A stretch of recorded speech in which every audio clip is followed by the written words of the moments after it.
আসসালামু আলাইকুম। সম্মানিত দর্শক মণ্ডলী, আপনারা দেখতে পাচ্ছেন আমরা এখন গরুর হাটে গিয়ে এই ঈদুল আজহার জন্য কুরবানির গরু ক্রয় করলাম হালাল টাকা দিয়ে।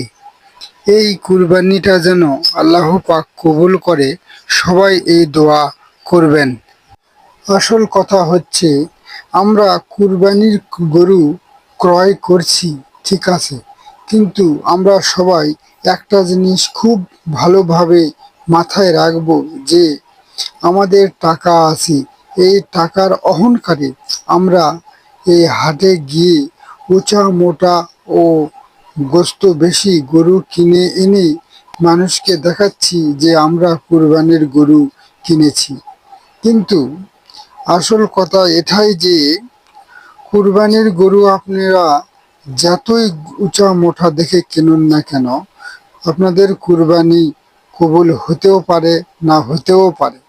কিন্তু আমাদের মানুষের ভিতরে যে একটা পশুর আত্মা আছে, এই আত্মাটি যতক্ষণ পর্যন্ত আপনারা কুরবানি করতে পারবেন না, ততক্ষণ পর্যন্ত আল্লাহ পাকের দরবারে আপনার কুরবানি কবুল হবে না।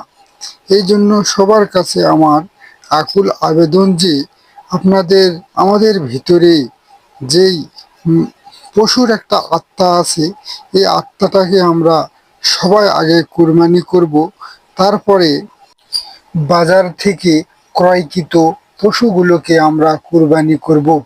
আল্লাহ পাক আমাদের কবুল করুক, আমিন। এই বলে আমি শেষ করলাম। আসসালামু আলাইকুম। সবাই ভালো থাকবেন। ভিডিওটি ভালো লাগলে অবশ্যই লাইক কমেন্ট করবেন ও শেয়ার করে সবাইকে দেখার সুযোগ করে দিবেন। ঈদ মোবারক, ঈদ মোবারক।